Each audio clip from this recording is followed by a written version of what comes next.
Hi welcome to இரவி. இன்னைக்கு வந்துட்டு கொஞ்சம் சிம்பிளான பேட்டர்ன் ப்ளவுஸ் வந்து பார்க்கலாம். போட் நெக்ல பேட்டர்ன் வச்சிருக்கு. ரொம்ப சிம்பிள் தான். இது வந்து இந்த ரெண்டுமே வந்துட்டு சில்க் சாரியோட பிளவுஸ். இது வந்து காஃபி கலர்ல இருக்குங்க. சாரி கொடுக்கல, பிளவுஸ் மட்டும் தான். பின்னாடி வந்துட்டு க்ளோஸ் நெக் கொடுத்துட்டு இந்த மாதிரி ஷேப் மட்டும் கேட்டிருந்தாங்க. அவங்க வந்து இந்த ஷேப் எல்லாம் என்னவே வைக்க சொல்லிட்டாங்க.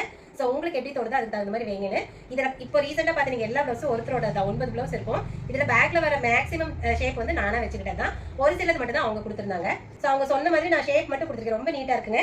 கீழே வந்துட்டு பார்டர் நல்லா பெருசாக இருந்துச்சு. ஸோ இதை கட் பண்ணி எடுத்துட்டாலும் பீஸ் பத்தாது. அதனால இது அழகாவும் இருந்துச்சு, கொஞ்சம் பிரைட்டாகவும் இருந்துச்சு. அதனால பின்னாடி வந்துட்டு அந்த பார்டர் வர மாதிரி கொடுத்து இந்த மாதிரி வந்துட்டு ஷேப் மட்டும் கொடுத்துருக்கேன். ஃப்ரண்ட்ல வந்துட்டு லோ நெக் தான், ஆனால் கொஞ்சம் ரவுண்ட் மாதிரி தான் இருக்கு. ஸ்லீவ் வந்துட்டு நார்மல் ஸ்லீவ். ஸ்லீவுக்குள்ள இந்த தடவை மோஸ்ட்லி டிசைன் கேட்கல அவங்க. இந்த மாதிரி ரொம்ப சிம்பிளா அதே சமயம் அழகாவும் ஸ்டிச் பண்ணிருக்கு. இந்த பிளவுஸ் பாத்தீங்க அப்படின்னா ஜோதிகா சாரின்னு நினைக்கிறேன். அந்த சாரிக்கு தான் இந்த பிளவுஸ். பின்னாடி பாத்தீங்க அப்படின்னா நல்ல ஒரு க்ளோஸ் நெக், மேல ரொம்ப பின்னாடி கழுத்து வந்து க்ளோஸா இருக்கும். அந்த மாதிரி மட்டும் கொடுத்துருக்கு, ரொம்ப நீட்டா இருக்கு. ஃப்ரண்ட்ல வந்துட்டு வி ஷேப்ல நெக் ஷேப் கேட்டிருந்தாங்க. அவங்க என்ன பிக்சர் அனுப்பிச்சாங்க அதை அப்படியே ஸ்டிச் பண்ணியிருக்கேன். ஸ்லீவ் வந்துட்டு நார்மல் ஷார்ட் ஸ்லீவ் தான். ஸோ இந்த மாதிரி பிளவுஸை பொறுத்த வரைக்கும் என்ன மாதிரியான பேட்டர்னா இருந்தாலும் ஓகேங்க. ஆரி ஒர்க்ல நீங்க எவ்வளவு கிராண்டா கேட்டீங்க அப்படின்னாலுமே நாங்கள் பெஸ்ட்டாக கஸ்டமைஸ் பண்ணி கொடுப்போம். வெட்டிங் அட்ரஸ் எல்லாம் நம்ம நிறைய பண்ணிட்டு இருக்கோம். இப்போ வெட்டிங் சீசனும் கூட. ஸோ உங்களுக்கு யாருக்காவது வெட்டிங் பிளவுசஸ் எல்லாம் வந்து கஸ்டமைஸ் பண்ணணும் அப்படின்னா வாட்ஸ்அப் நம்பர்ல கான்டாக்ட் பண்ணுங்க.